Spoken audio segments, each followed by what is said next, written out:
apart from At the World's End being an absolutely amazing film, guys, absolutely fantastic. I mean, I loved it. It was just so refreshing to go to the movies and actually just kind of be entertained, 100% entertained from the beginning to the end. You know, it was just fantastic. That personally doesn't happen for me much in the movies anymore, and it was just great. It's just like what movies should be. But that's all we need, Peter. You saying that? I was, I just sat there. You know, there was because people often say, you know, when you're a filmmaker, how do you get to enjoy other people's films? And I goes, well, I just get to enjoy them like any other film. I mean, it's like, you know, it doesn't change who you are. But I was sitting there thinking at times, God, this must have been a nightmare to shoot. I was kind of, so it did cross my mind a couple of times, the night shoots and the fight scenes and the setups and the I mean, it was like, it can't have been easy. And then you told me you did it in 12 weeks. Yeah. You know, I couldn't believe it. Yeah, I can't quite believe it either, actually. It was like sort of, because it actually was like, I'm very pleased with the end result, but it was I felt like the toughest of the three, mainly because, you know, it's a film that's all set in one night. So obviously, you know, nearly like sort of, I don't know, 30% of it is at night. So I think for the last month we did night shoots in November, December. -9. -9, -10. Direct continuity for 12 weeks because it was all in the space of, you know, the same 12 hours. So. I was so happy as well that I thought, because originally when I ripped my cardigan off, of which I'm wearing one of them, in the Beehive, originally it was me ripping my shirt off. Oh, yeah. And I was meant to be topless for the second for half the rest of the film. The rest of the film. And when we were out and it was -10, I thought, I'm so happy that I put my foot down and said, well, I just ripped the cardigan. That's kind of funny. At least you had a shirt on at -10. Well, that's something, isn't it? Yeah. Some of the scenes we were doing when we were driving in the car, because the car has no windows, and it was -12 or something, speeding through the night. There were some pretty cold evenings, you know, out of shot of thermals and blankets and water bottles and ice shouting at a runner, get some cardboard!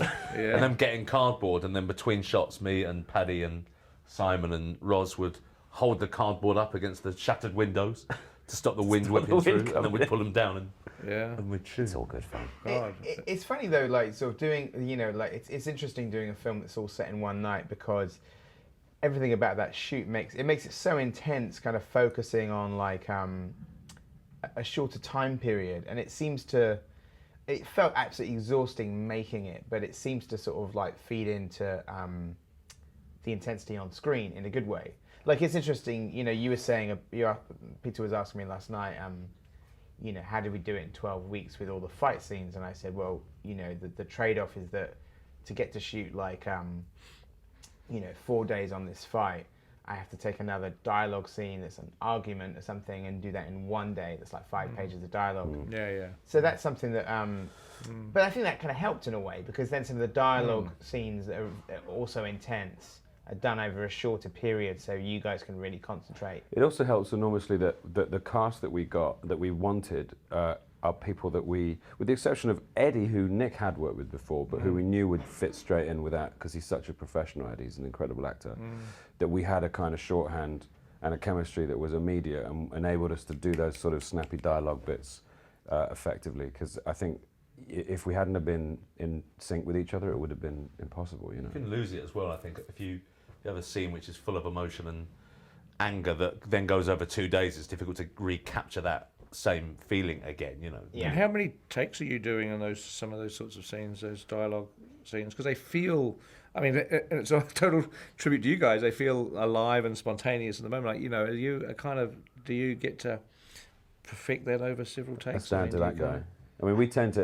Edgar tends to move on when he's happy, and if one of us isn't with it, we'll say so. But usually, like 3 or 4, maybe at least. Not many. I think that in some of the sort of the more like dramatic scenes, maybe we do less when it's really emotional, because it's like it's difficult to keep that kind of pitch going. I mean, the tricky thing about it is like you know, you've got all these fight scenes and special effects, but then nearly every other scene is like what, you know, they call like a dinner table scene, which, as you know, I'm sure, like in terms of like, you know, the council of like, you know, it's like an absolute nightmare of eye lines. Because it's something that like, it looks like an easy scene to shoot, but any like dinner table scene is like, you've got 6 people around a table, you've got like, then you need 14 shots to cover the whole thing. Fortunately for us, we're all the same height. That's where it became a nightmare for you.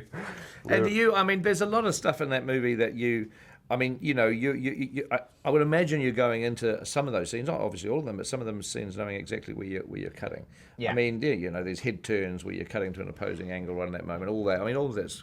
Do you literally just shoot those moments and move on?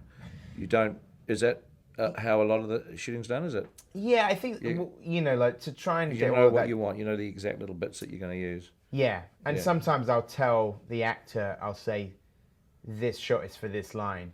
Sometimes if it's something Yeah. where it's like, you know, you're doing the whole performance, is like do the whole tape, but I'll sort of say to Simon saying, this shot is for this line only. So Yeah. like make sure this is really That's good for that's that the only bit. line that needs to be any good, yeah?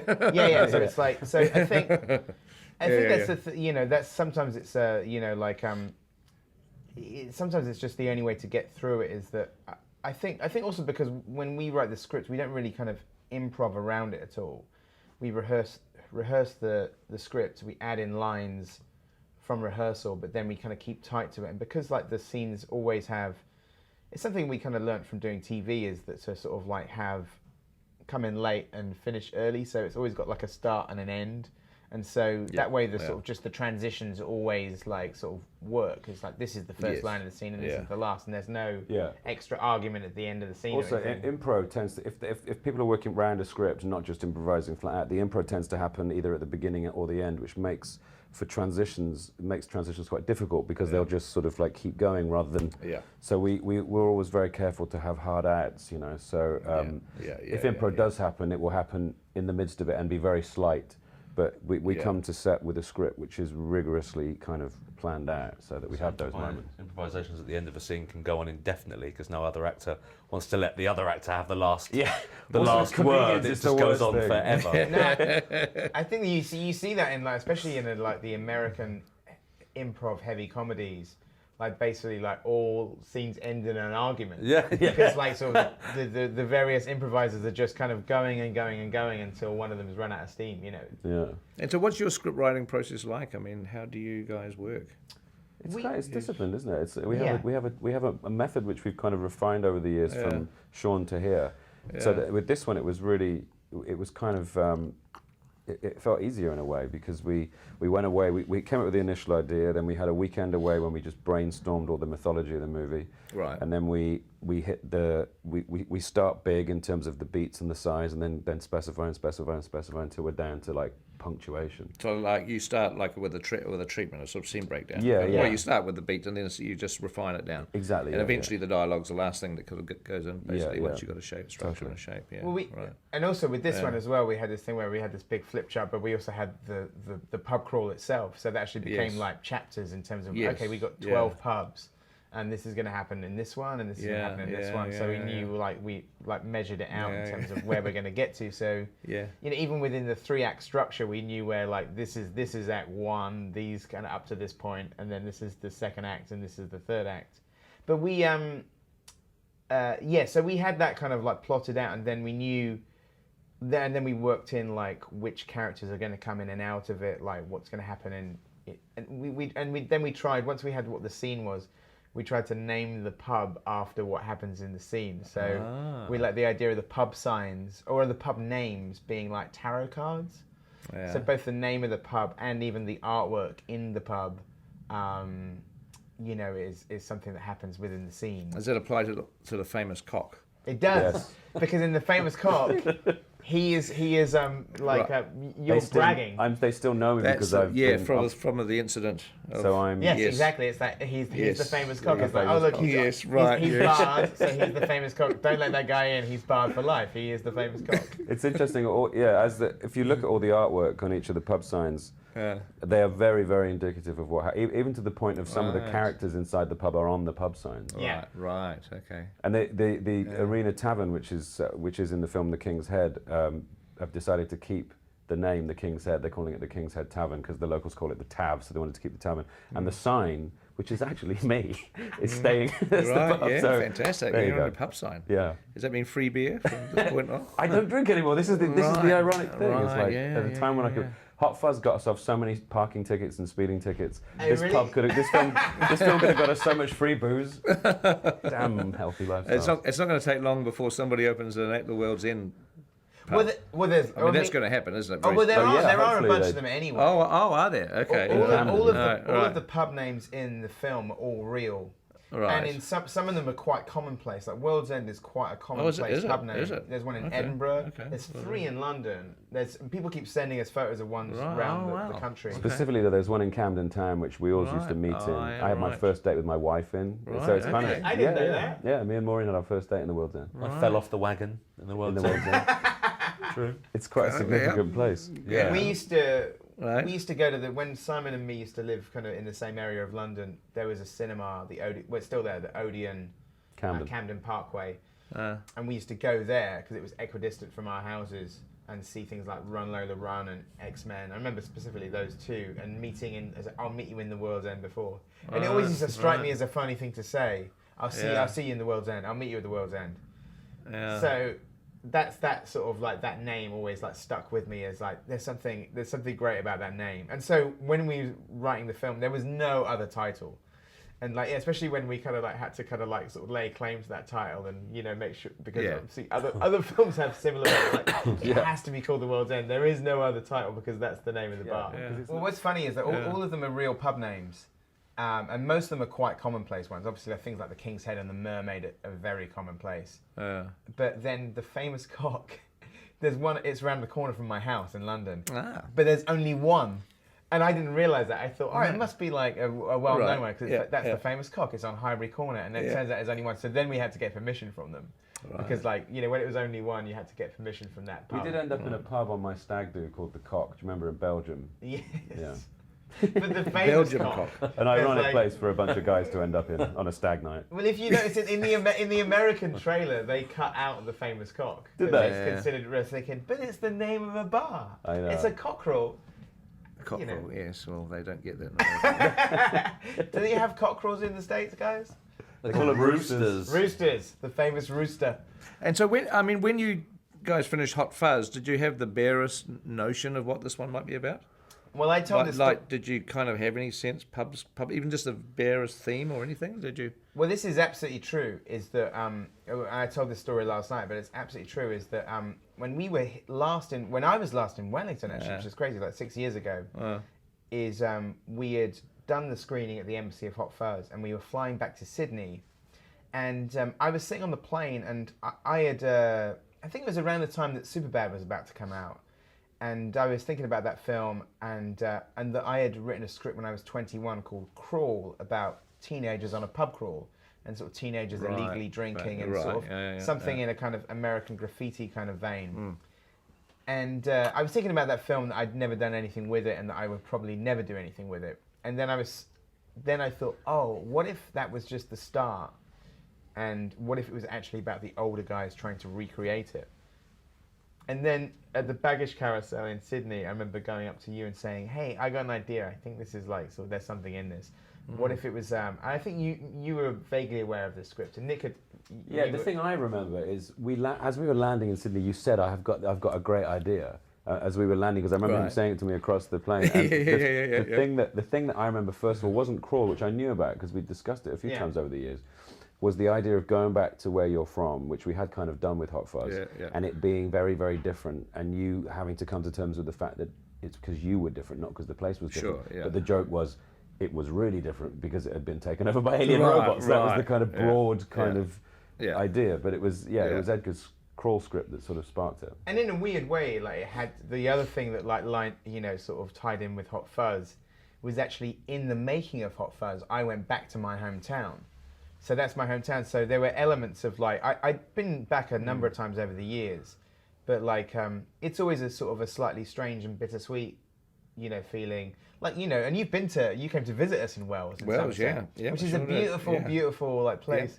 Yeah. But you can imagine what it's like for me, having grown up there, and it be very sort of rural and beautiful to come back and find a Starbucks there. And even though I got nothing against Starbucks coffee, it still looks really weird to me. It's how did this happen? It feels like I'm at the end of Planet of the Apes, going, why? Because it was established really quickly.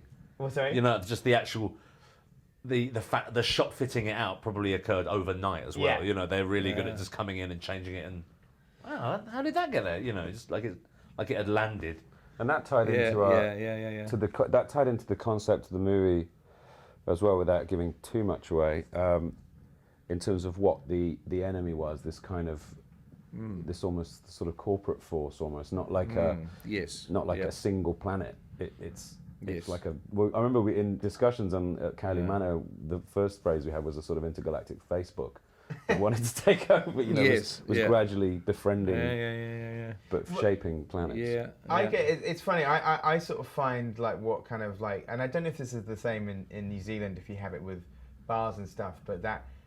I get sort of like weirded out by the sort of homogenization of like sort of architecture and graphics particularly. Yeah. Then when you start to go round, as bars and pubs start to become more chainy, you find that you have the same signage and the same handwriting, and that fake chalk handwriting. Yeah. You know, the budget on World's End is like less than double Hot Fuzz. Like it's slightly more than Hot Fuzz, but it's not double Hot Fuzz. But and it's, you know, on a much bigger scale in terms of effects. And everything's on the screen. It looks fantastic. I mean, it's you know, it doesn't feel like you know. I mean, it feels like a big film. It absolutely looks and feels like a big film. Well, what's nice about that in terms of like you know, Universal and Working Title have been good with this in terms of, especially with this, is that it's a very British film. There's no like, we didn't have to kind of compromise by like having, you know, because some of the films are saying, okay, you can do this if you get an American actor in it. Sure, yeah. You know, and so we've been very lucky. You know, that the bigger the budget, the more compromises you have to make, the more precious it is. Yeah. But you know, our film's got Scotty and Bilbo in it, so it's good. It's nice making films in the place where we make films. You know, it's tough. It was tough making The World's End in the UK for the weather and you know, just this where we are in the film industry. But it's nice to make films in your own space. You know, where you're comfortable, where we feel most creative and most supportive. Absolutely, yeah. No, I feel the same way. We only finished the film like 3 weeks ago. Yeah. And like, sort of, it's funny, you start immediately doing press and people say, how do you feel now you've done 3 movies? And it sort of made me look back at the whole thing. And one of them that I realised I'm very proud of is that, in a way, the films that I'm sure exactly the same films you grew up on, of like the sort of horror and sci-fi films that like were about something that were very rich in metaphor. In a weird way, what we've done is like we've made essentially a zombie film, a cop film, and a sci-fi film. But those genres are like a Trojan horse for us to make these relationship comedies.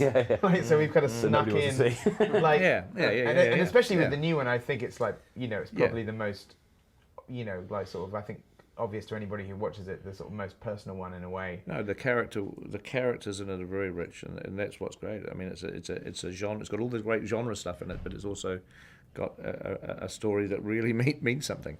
Well, I mean, it does feel like you guys are collectively, as a creative team, you are, you know, you're acknowledging that that those days are behind you to some degree, which is sort of bittersweet. Yeah. But you're doing it in such a wonderfully, just an affectionate way. Everything that you loved about growing up in childhood and movies is sort of in there. And it's sort of, but at the same time you're saying, but you know what, things are different now. We're not those people anymore. And also that, I mean, you read a lot of things where people kind of, you know, so-called criticize like something of having different tones in it. But I mean, but that's real. It's life. Absolutely, it's exactly what happens to us every single day of our lives. Totally. There's laughs and there's tension and there's, you know, there's sometimes sadness. It's like this is life.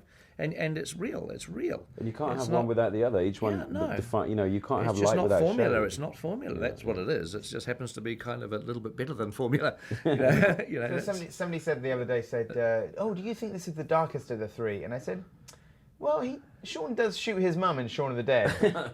So that's pretty dark. Yeah. So, you know, I think there's sort of like, you know, there's a dark chocolate aspect. It's the most grown up one, I think, but it's actually, both the most grown up we are and more the silly. grown Well, up. you know, I mean, it is. You know, the pressure on you guys must have been huge, because after the Hot Fuzz, you must have so many people saying, "Oh, when's the next one coming out? When's the next one coming out?" And I know that expectation, where you haven't even made it yet. And there's somehow people have elevated it already in their minds, and it's not even made. And yet you guys, you know, I mean, God, you've delivered it. I mean, you really.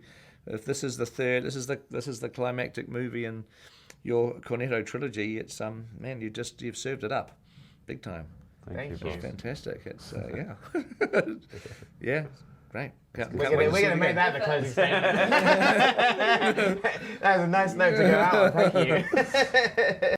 And we're back. Just like the Five Musketeers. Three Musketeers, isn't it? Well, nobody knows how many there were, really, do they? You do know that the Three Musketeers is a fiction, right? Written by Alexander Dumas. A lot of people are saying that about the Bible these days. What, that it was written by Alexander Dumas? Don't be daft, Steve. It was written by Jesus. Are we there yet? Let's do this!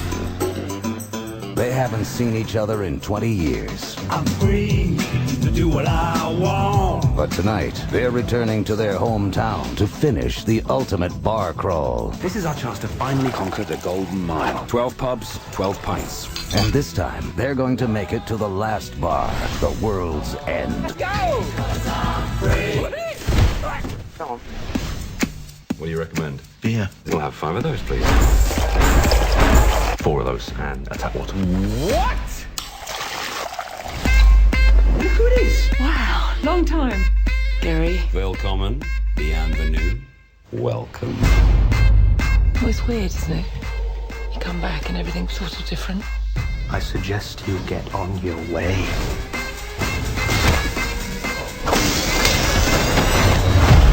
Welcome home, boys. It's not us that's changed. It's the town. What are you doing? It's all right. I'm not trying to have sex with you. There's something I need to tell you right now. Unless you do want to have sex, in which case I'll tell you afterwards. Tell me right now.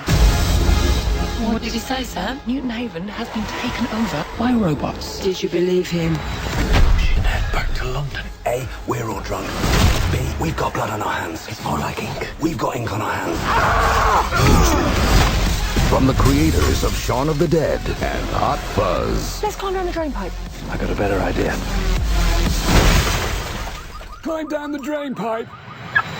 The only way to survive the night is to make it all the way to the World's End. Where are the others? They're blending in.